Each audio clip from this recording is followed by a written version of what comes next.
Another Dooley Noted Podcast comes to you from the Coach's Podcast Room at Spurrier's Gridiron Grill in Celebration Point.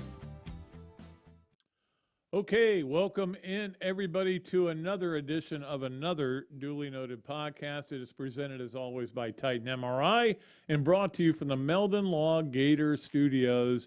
The HBC is back today.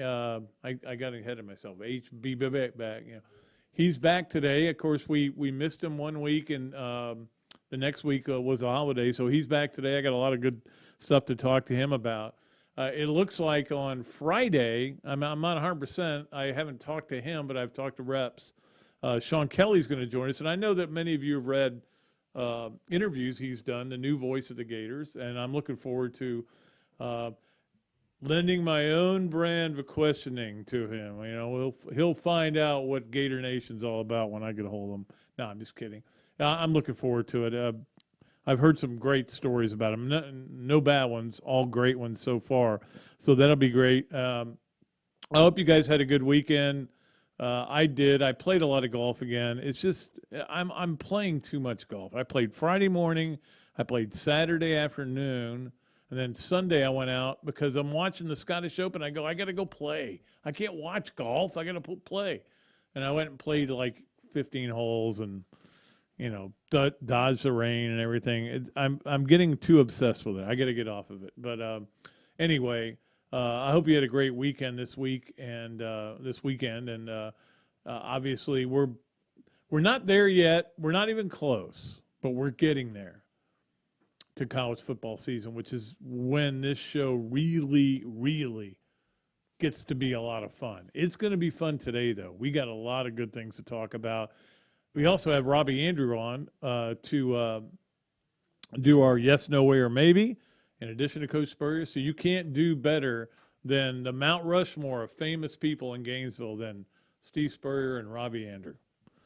And Tammy, who's producing the show. She's up there, too. She's right up on that list. So, all right, let us start out with the hand law starting lineup, as we always do. And, of course, the starting lineup is presented by Hand Law, Florida law firm which helps clients with government. You can learn more about Hand Law by visiting its website at www.hand.law. The firm is available for consultation in Jacksonville.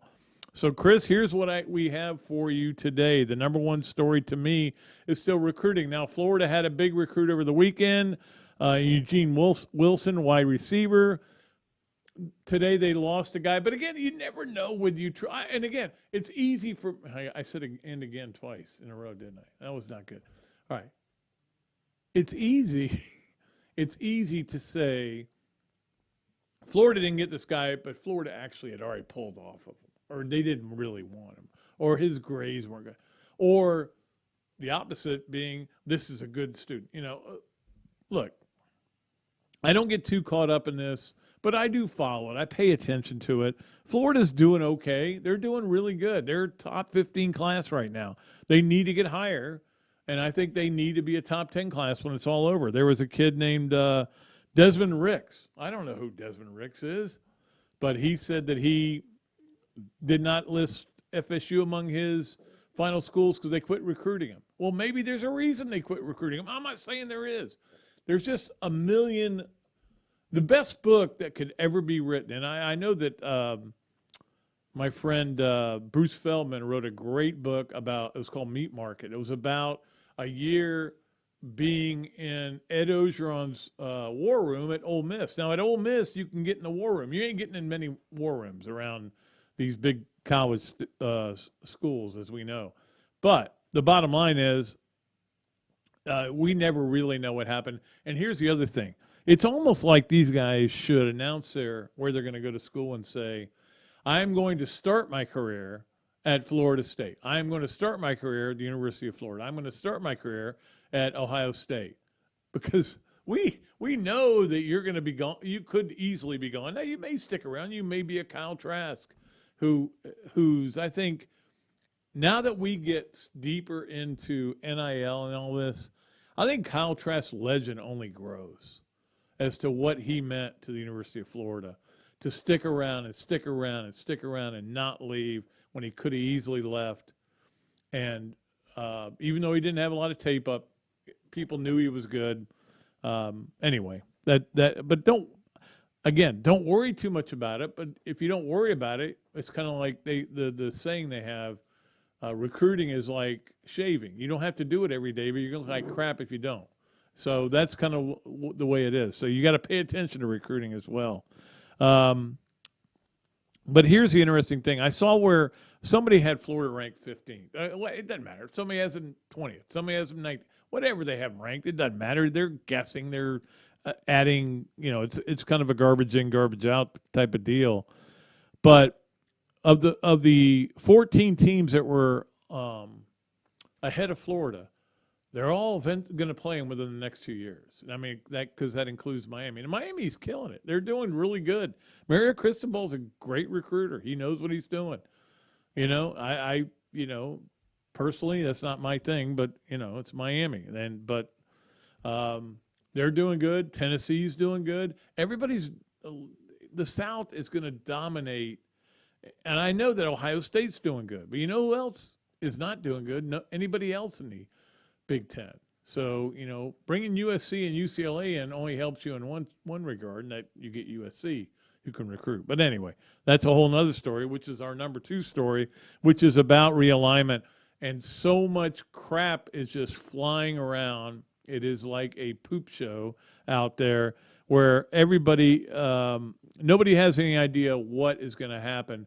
And here's the best, I'm the same, and we talked about this Friday, I think. I'm like constantly looking at my phone. What? Did anything happen yet? Nothing may happen for 3 years. I mean, we don't know what is going to happen. We just have to kind of go with the cycle. Like Notre Dame, I think is going to sit really on this for a long time, and they may never leave. The other thing, though, is these people talking about the SEC, and here's the teams they need to take. The SEC doesn't need to take anybody. You're dividing the pie up 16 ways now, with Texas and Oklahoma coming in a couple of years. You'll be starting to divide it up 16 ways. I talked about this a little bit the other day. You don't need to take anybody else. Clemson is the only team I would even think about if you got Notre Dame, which isn't going to happen. Okay? It's not. If Notre Dame and Clemson wanted to come in the SEC, you take them, you stick. These super conferences you can be a super conference at 16. You don't have to have 20 teams to be a super conference. It's like the number has been assigned to everybody. Here's what you're going to have a super conference, 20 teams. All right, if you have 18, you can't be one. It's kind of crazy. Great story by Andy Staples about what all the schools in the last 6 years, what their numbers have been in terms of a million viewers for a game. And of the schools that are available, because you know who's at the top, Notre Dame, obviously Alabama.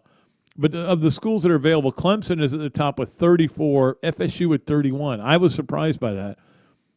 Then Washington, Oregon, and then Miami, way down the list at 22.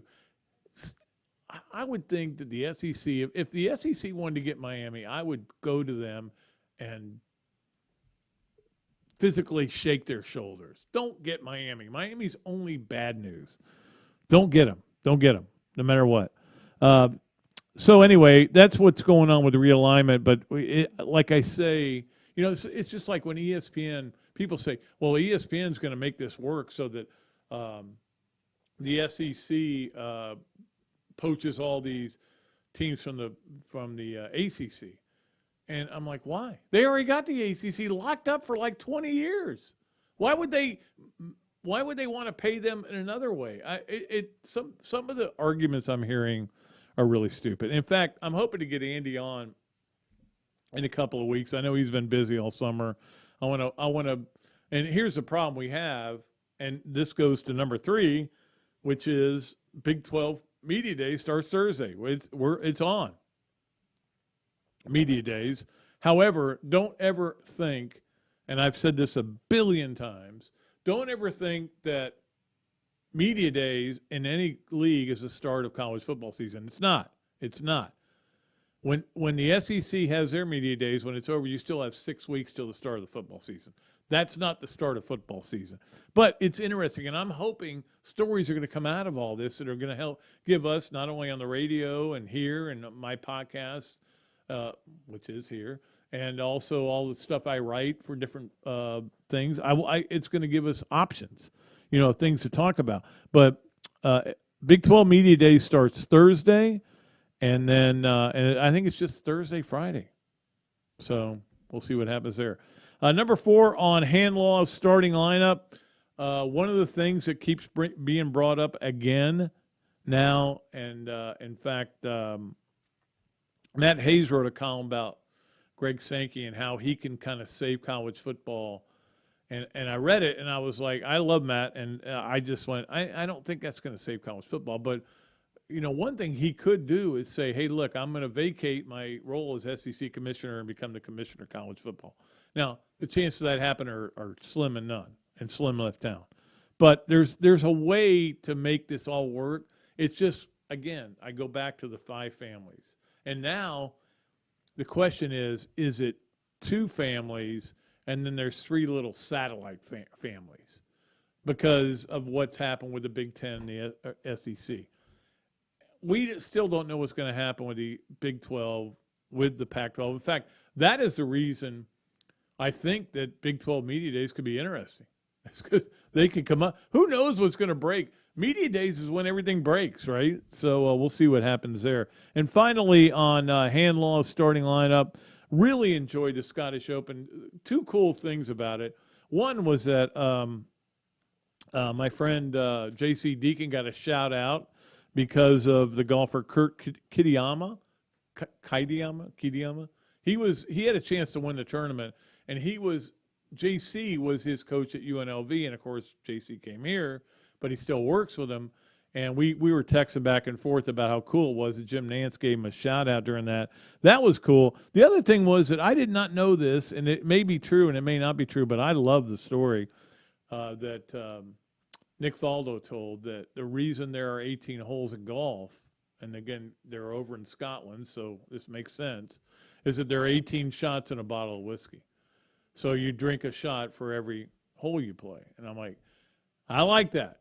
I am all in favor of, but if you drink 18 shots in a round of golf, you'd be dead.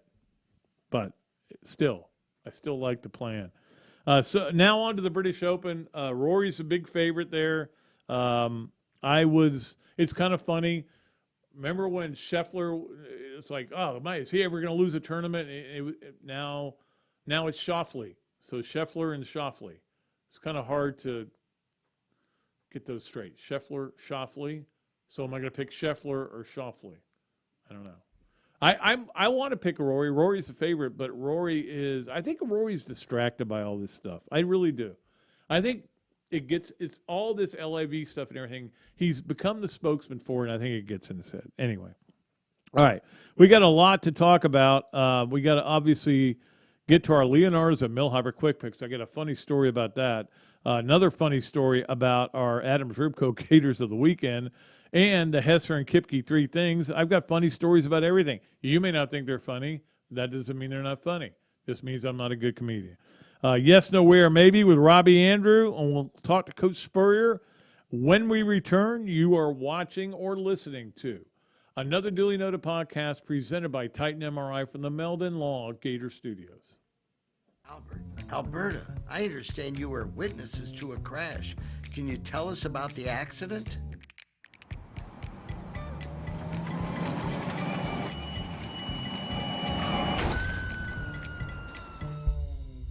When you're in a crash, it's important to get witness statements immediately after the accident. Whether you're in a car, truck, motorcycle, scooter, or even a golf cart accident, at Meldon Law, we won't back down. Another Duly Noted Podcast comes to you from the Coach's Podcast Room at Spurrier's Gridiron Grill and Celebration Point. You can watch and listen to us on Facebook and YouTube for every podcast that we do on Mondays and Fridays at 2 o'clock. Listen to the podcast whenever on Apple Podcasts, Spotify, Google Podcasts, Overcast, any of the other 39 platforms where you can find this podcast or your favorite podcast. Remember to like, follow, and subscribe. If you have any questions or comments, leave them in the comments section below or call me if you want to do some advertising at 352-317-3444. Great food, great atmosphere, a diverse menu, everything made from scratch, plenty of space, and locally owned. These are all the characteristics of a great restaurant, and you can find each and every one of them right here in Gainesville at Ballyhoo Grill. Ballyhoo Grill prepares all of their food fresh every day, from their salad dressing to their award-winning soups. Bring your family and enjoy dinner under the Tim Trebo Tiki Hut while listening to live music. Or if you're running low on time to eat out, they also deliver through Uber Eats, Bite Squad, and Postmates. A Gainesville staple that's been open for over 30 years. Check out Ballyhoo Grill on Facebook or at ballyhoogrill.com. Hello there, everybody. I'm Pat Dooley, of course, from Another Dooley Noted Podcast. And this is a great Adam Brewer, and he's just opened up a place here, Adam Drip Co. To Go. What would give you the idea to do this, to have a to-go place like this? We really like the fast concept, being able to get the barbecue. Now we have this new online ordering. So before it was a call ahead carry out, quick service. We have like a curbside kind of a deal where everything's ready to go for you. And then we thought, wow, we have a really great dine-in concept, but how can we make this streamlined for the customer and make it easy and accessible for all parts of town? Adam's Rib Co. To Go. Come on down and enjoy it. Things have certainly got a little out of hand lately when it comes to just buying our everyday necessities. Just look at gas, streaming services, and heck, even chicken wings.